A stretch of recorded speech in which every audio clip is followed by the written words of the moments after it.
Hey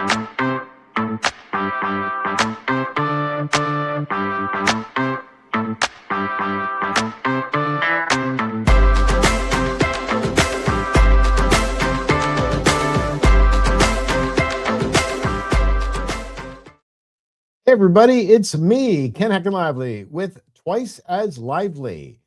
Today's episode, I get ready for a big show. But as we always start, we usually start with our wonderful Pete's Coffee. As you can see here, Pete's Coffee. Outsmart smart time. Order ahead. Pete's Coffee.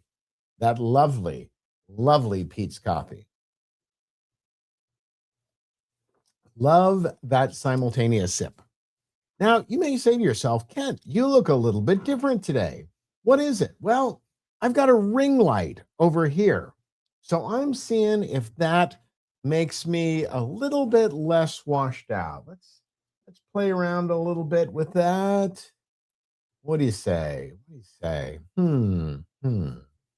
Still looks like I got some light coming up from up above. Okay, I got to figure that out. I have a wonderful skylight above me, so it gives me some wonderful light, but I'm wondering if it makes me a little bit washed out. Yes, hopefully I figured that out before my big show tomorrow. You may ask yourself, what is the big show, Kent, that you're going to be on? And I would answer that it is One America News with John Hines. I got this email from my marketing person. And so this is going to be a TV interview. So I'll be using my microphone. I'll probably also be wearing my headphones because there can be an echo. So want to make sure that that is taken care of. But one of the things you should know before you go on a big show is that everybody wants the interview to go well. I want it to go well. I want to look smart.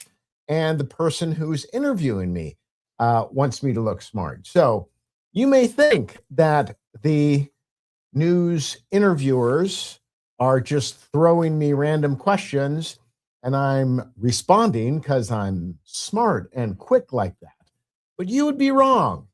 What usually happens is that they'll send you a list of questions. And so what I'm going to do is in front of you, I'm going to do my show prep and I'm going to go through what I am thinking and what I'm planning to say in my approximately 15 minutes on One America News.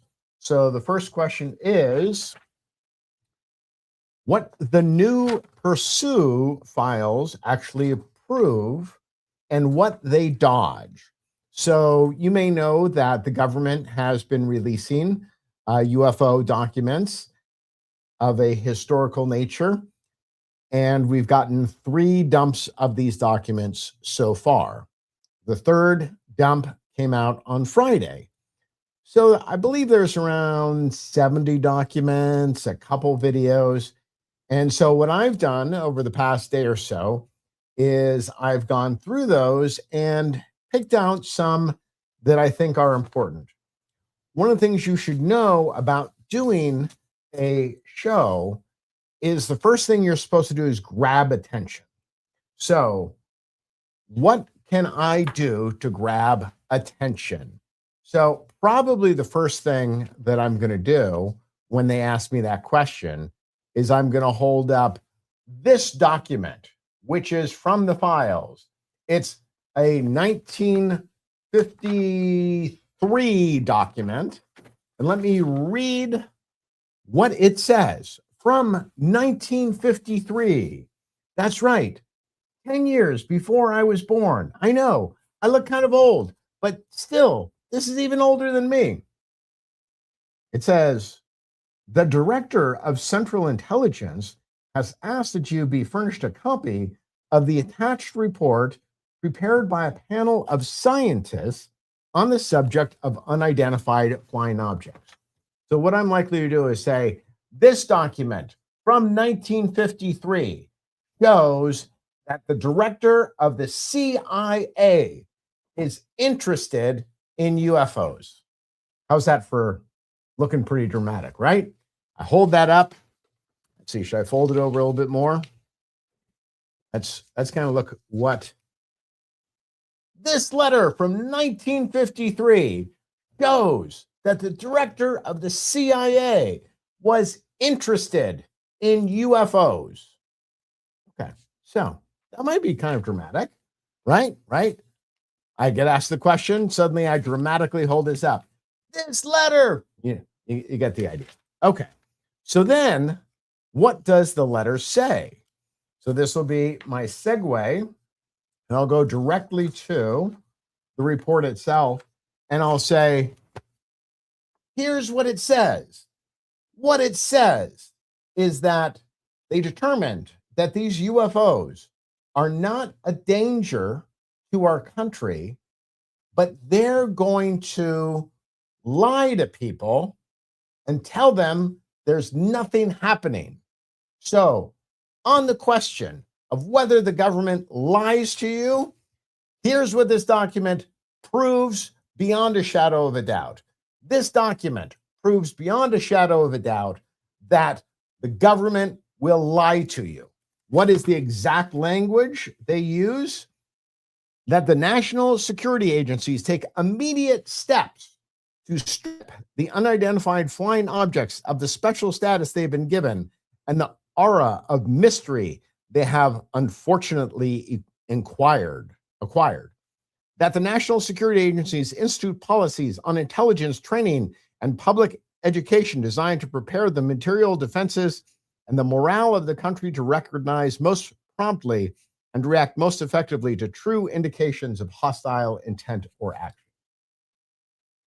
So, what we know is that the government will lie to you. Now, the government clearly doesn't know what these UFOs are, but in 1953, 10 years before I was born, the government was instructing their personnel on how to lie to the government. Okay, and so this is a trick from Scott Adams. Visual persuasion is important. So if I'm holding this up, that's a really good thing to do. Okay? Thinking about whether my microphone is in the right place. Should the microphone be there, or should I have it at a different location? See, we're doing all the show prep. Let's see. I can put it someplace else. Could this go somewhere else? I think it might be better. I want the microphone to be in the shot. Okay. Do I want my microphone there? Okay. Let's see how that works. It's a little bit of a drag. See. Move it over here. Okay. So let's just see visually how that works. And here is a document. Okay. That's looking a little bit better. This is a document which show, okay, since I'm right-handed, microphone on the left, image on the right. I think that's a little bit better. Okay. See, I've already done a little bit of show prep. Okay. So in addition to flashing this document from 1953, what I would then do is I'd say, okay, this is 1953. This is what the government was lying to us about. I'm not saying they knew what UFOs were, but they knew that they wanted to lie to you, the public, about it. All right, let's talk about what's happening modernly, presently. This is a letter from June of 2026. It's from, where'd I put my glasses? Always got to make sure my glasses are close by. This is a letter from June of 2026. What does it say? This memorandum summarizes a reported incident near a sensitive national security site in the Western United States. Over a period of 2 days in October 2023, 6 federal law enforcement special agents reported observing orbs launching other orbs near a sensitive national security site in the Western United States at approximately dusk. Each team of 2 agents reported observing phenomenon with similar morphological features and performance characteristics from multiple viewing angles. So, see, the idea is going to be that I go from 1953 to 2023. See how that's dramatic? That's dramatic. I'm showing documents. I'm demonstrating to the audience that I am up on what's going on. Yeah, I think that's going to be the 2 things. So I'm going to do this document from 2020, from 1953, and then this document from 2023. That's going to show 70 years in which the government has been lying to you, the American people. That doesn't sound too bad, right? Okay. So that's just question number 1. All right. So now I know what I'm going to do there. Question number 2 that I'm likely to be asked: how a lifelong skeptic got convinced something is being hidden. This is kind of a difficult one because it's actually not that great of a question. Let me tell you why it's not that great of a question.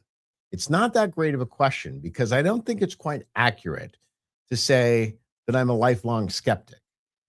What I would say is I'm somewhat curious about it, but they're not going to want that level of detail. So how do I not insult the interviewer and yet answer the question? I think I'm going to do something along this line. I'm going to say the overwhelming amount of documentation really has to put a dent in your skepticism. The fact that the director of the Central Intelligence Agency in 1953 cannot tell other members of the government what is going on is very concerning. The fact that even in 2023, federal employees are reporting these craft is also something that tends to change your skepticism about it. I think I'm going to go with that line. Okay. So it'll be off the documents. The documents say blah, blah, blah, 1953. We don't know what's going on.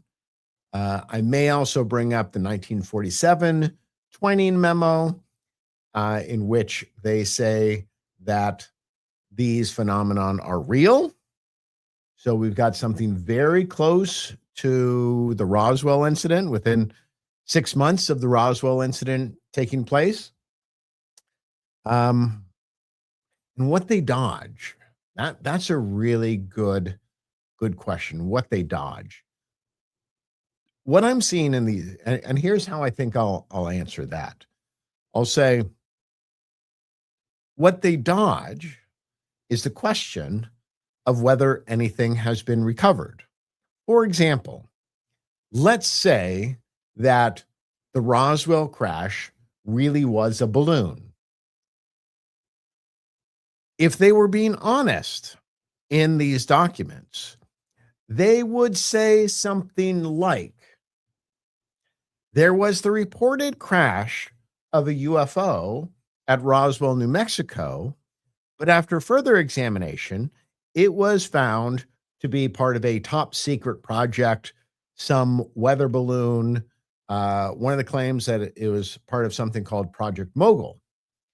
So the fact that these documents don't say anything about even misidentified UFO remains makes me quite skeptical that the entire story has been told. Okay. All right. I got my shtick for the first couple couple documents. Okay. Our first couple questions. The 1947 Air Force memo calling the discs real, not visionary. Yeah. What I would say is this is one of the things that changes me from being skeptical to being very open-minded about this question. Because why is it that in 1947 the head of Air Force intelligence cannot definitively identify what these craft are? If I think that the head of Air Force intelligence in 1947 was a middle-aged man, then I would have to say, okay, he's somebody who was probably born before airplanes flew. So he would have a really good idea of what's likely to be in the air. The fact that the head of Air Force intelligence cannot tell what is happening in the skies should be very concerning. And the fact that nobody is talking about that. And instead, what they're deciding in 1953 is to aggressively debunk accounts of flying saucers in a way which is not consistent with truth or the scientific method. Okay, I think I'll go there. All right. Whether Spielberg's film matches the real disclosure or teases something bigger. This is a tough one. I acknowledge the fact that Steven Spielberg is a great filmmaker, having made some of my favorite films of all time. But I have to say that Disclosure Day seemed to me to be something of a misfire. It seemed to be a movie that may have been big 20 or 30 years ago. But in this current environment where we are so distrustful of stories that the government tells us, it actually seems a little bit quaint. Like, for example, it's a Spielberg movie, so it's a chase movie.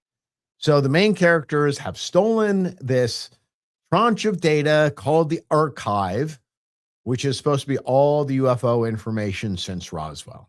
Okay, and they're chased by bad guys, right? And where do they want to get? Not just to a regular computer so they can dump it on the internet. No, they want to get to a television station, which is connected to the networks. Because boys and girls, that if people see it on CNN or Fox News or MSNBC or ABC, they'll believe it. Well, that seems about 10 to 15 years out of date. Trust in the mainstream media is at an all-time low. We would trust it much more if this stuff just got dumped on the internet, which only meant that the characters had to find a typical computer and somebody with a YouTube account. That's it. All right. So the movie was kind of quaint in that way. It has some nice portions of it. This idea of empathy as being a superpower. I think that's a wonderful idea. But where it left me a little bit cold is the aliens are kind of opaque. They just seem like beautiful children of the galaxy. And I say to myself, no, no, no, no, no, no. If you're going to become the apex species on any planet, you're going to have your own culture. You're going to have your own psychological architecture. And I'm not here to be a speciesist or anything, but it seems to me that what type of animal you evolve from is probably going to have an effect on your psychology. If you come from an insect type species, in which the community or the hive is everything, this idea of individual rights is not really going to exist. So um, that needs to be taken into account. I kind of believe that if there are many different intelligent species throughout the universe, we might have developed from different animal groups. So some people have talked about the reptilians. Okay, got it. Maybe their psychological architecture would be different than those intelligent species which developed from primates. Maybe there is no overarching good or evil, but there are significantly different psychological architectures among intelligent species. I think that's something that needs to be taken into account. Now, Spielberg's movie didn't go there at all. It didn't say the aliens were benign, wanting to help us. It didn't say that we were looked upon as maybe some product to harvest, or that they were doing initial preparation of the battlefield because they want to wipe us out. It's completely neutral on that. So, for those who have not been following the news for 5 or 10 years very closely because maybe they have real lives, um, maybe this is a good movie. It's not a bad movie.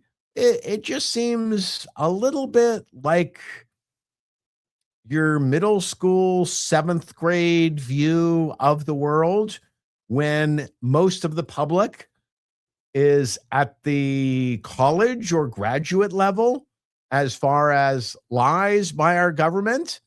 We've got lies about COVID. We've got lies about assassinations. We've got lies about Jeffrey Epstein. Why would we think that lies about UFOs would be any different? And so, waiting to be made is the film about UFOs and aliens, which will really engage the public, which will ask the difficult questions for which I don't have answers. I have strong suspicions, but I don't have answers. So now you kind of understand my setup for this big interview I'm going to have tomorrow with One America News. So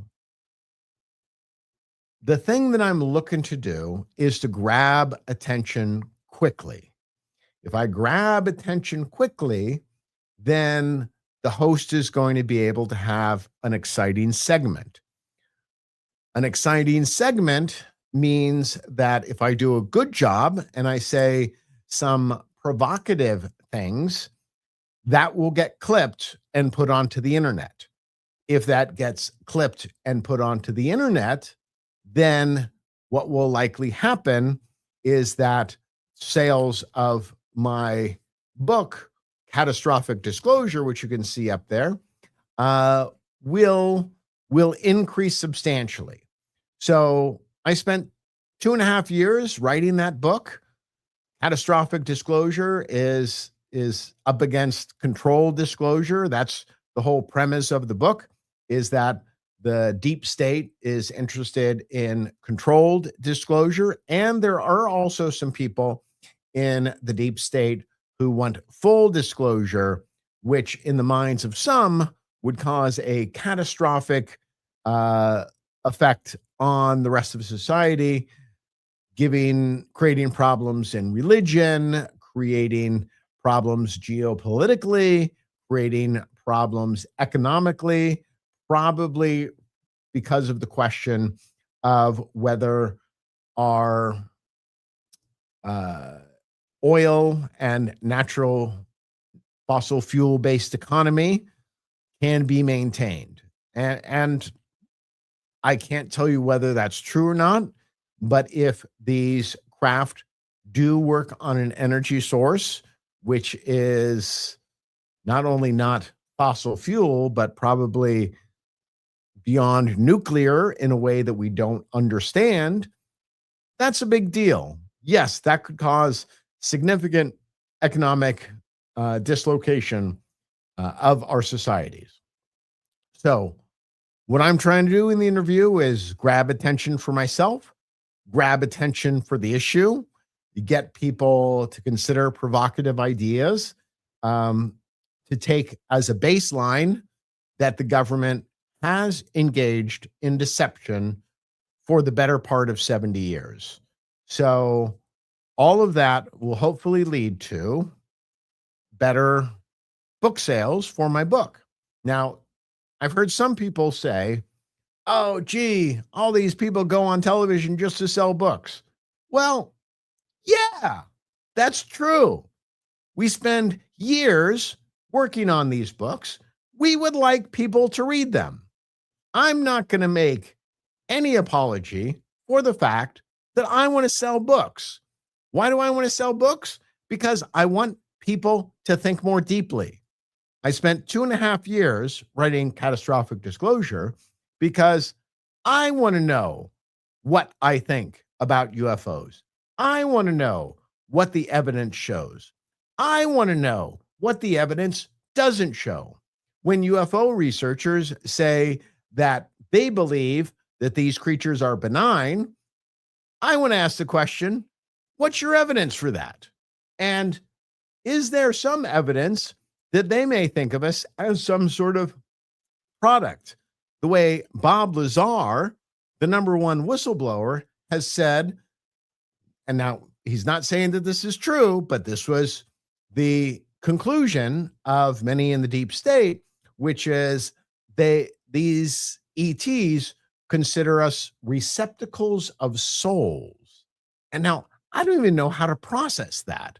What does that mean? And that they in some way feed on our souls. I don't even know what that means. But when I hear something like that, it scares me a little bit. Yeah, that's wonderful that these aliens are not going to destroy our cities and things, but what are they doing with these abductions? Or are they not abductions, but they're contactees? And what about the claim that Stephen Greer makes that all of these contacts or abductions are stagecraft by the deep state, that the aliens aren't really interested in contacting or abducting us, but our own deep state is interested in causing panic among people? I don't know what to believe, but as a person trying to be an honest broker, as somebody who's trying to get to the truth, it is my job to be fair to all sides of this debate. And that's why I spent 2.5 years writing that book. Not because I want to make a quick buck, but because I think that these are very serious questions that society needs to get a handle on. And if I can contribute anything to that public discussion, I'm really happy to do it. So there you have it. I got 15 minutes supposedly to make my pitch tomorrow on One America News. So hopefully you understand what I'm looking to do, and you can check back with me later in the week to see if I did it. So this is Ken Heckenlively taking that sip of coffee. Delicious. And signing off. Have a great day, America.